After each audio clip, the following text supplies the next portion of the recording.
Nos encontramos con Carlos Marmolejo, catedrático de Universidad del Ámbito de Arquitectura Legal y Gestión de la UPC, que ha colaborado amablemente en esta publicación de Informe País 2025, que ya está disponible. Carlos titula su colaboración ¿Cómo se tasa el valor de la sostenibilidad?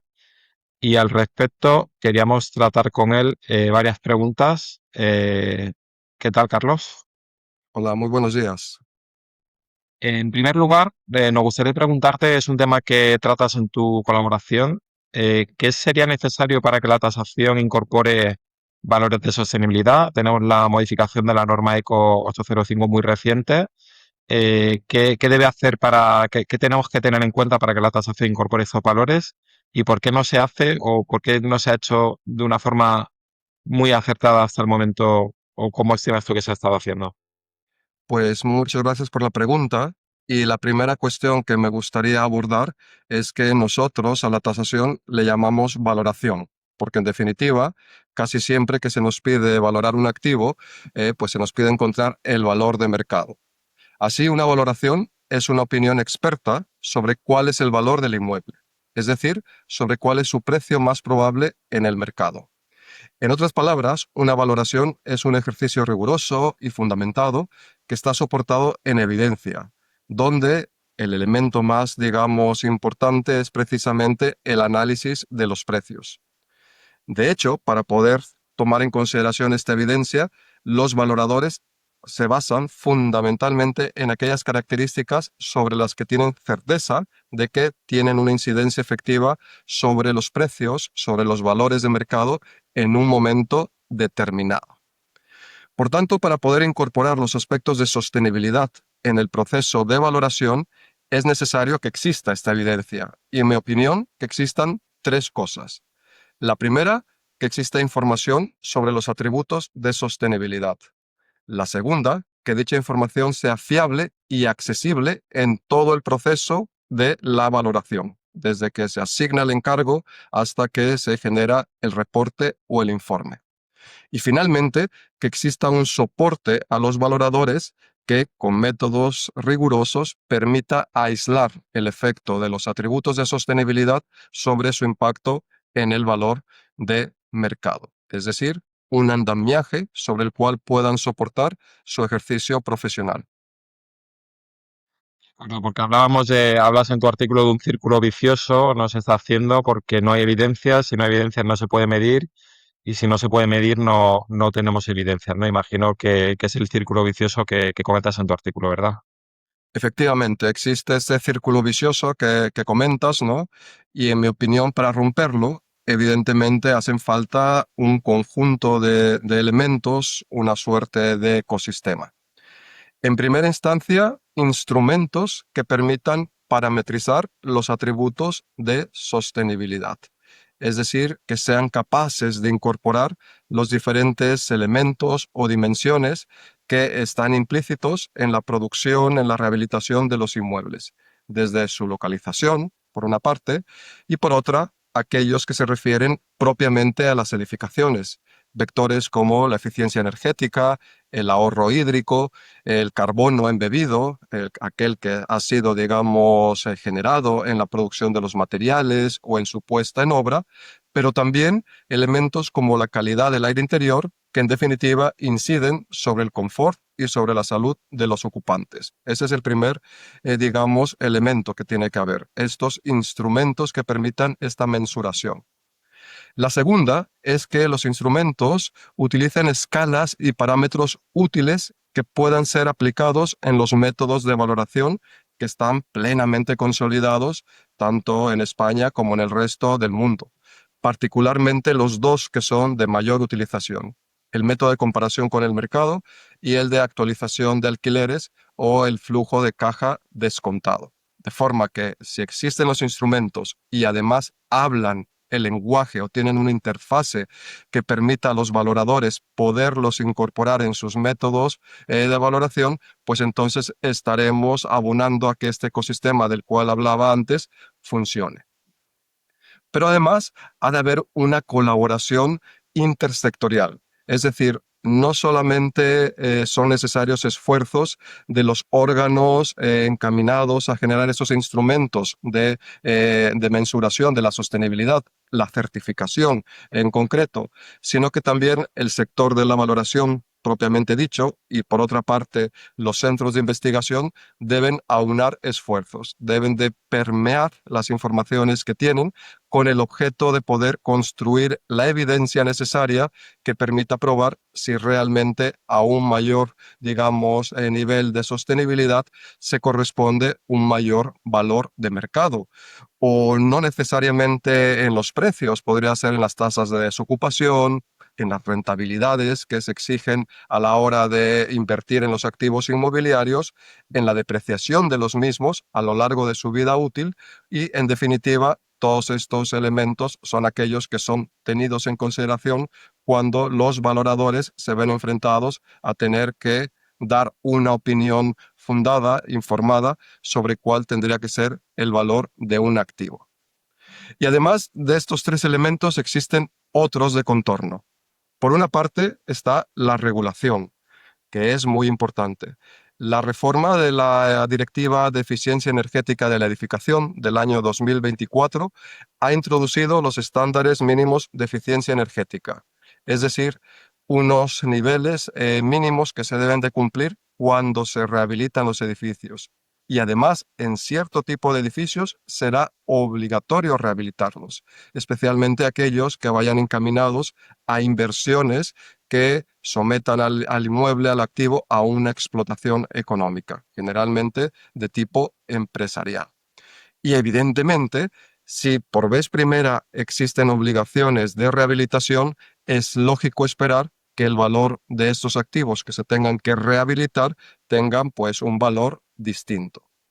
Y en ese sentido, también las asociaciones de profesionales, concretamente las de los valoradores, juegan un papel muy relevante.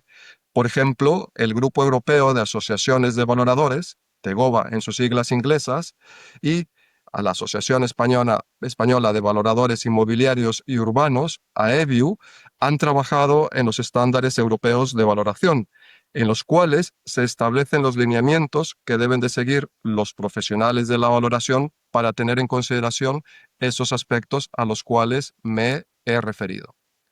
Las buenas noticias es que este ecosistema de alguna forma existe, ¿no? Y está avanzando y empieza a interconectarse. Por ejemplo, ¿no? Las certificaciones de sostenibilidad opcionales como LEED, BREEAM, Verde o DGNB empiezan a ser cada vez más abundantes, se empiezan a expandir, particularmente en el ámbito de los inmuebles no residenciales. Y aquellas que son obligatorias, como los certificados de eficiencia energética, están mejorando precisamente porque la directiva así lo obliga para ser más fiables. Por tanto, cada vez tendremos más información. Pero es necesario que esa información, insisto, se ponga al servicio de la valoración inmobiliaria, por una parte, pero por otra, que también permita evaluar de forma científica la relación que existe, ¿no? Entre los distintos niveles de sostenibilidad que se derivan de esos certificados y los diferentes vectores que se requieren para poder emitir una valoración inmobiliaria. Y es muy interesante, Carlos. Además, en tu artículo das fuentes, utilizas datos de algunos estudios ya que se han realizado, con lo cual podemos encontrar ya que hay una base sobre la que se estudia un poco la evidencia y los factores a tener en cuenta en una valoración. Ya por última pregunta, Carlos, en tu opinión o cómo consideras como investigador si hay diferencias, las diferencias en el caso de las tasaciones o valoraciones bancarias y las inmobiliarias. Pues no, en sustancia no existe una diferencia importante. La peculiaridad de las valoraciones hipotecarias es que tienen que brindar un valor que sea sostenido a lo largo del tiempo, particularmente porque este tipo de créditos, los créditos hipotecarios, pues están diferidos en plazos bastante alargados, de manera que el activo que funge como garantía debe tener pues un valor de resguardo, ¿no? Capaz de alguna forma de responder delante de una situación de impago.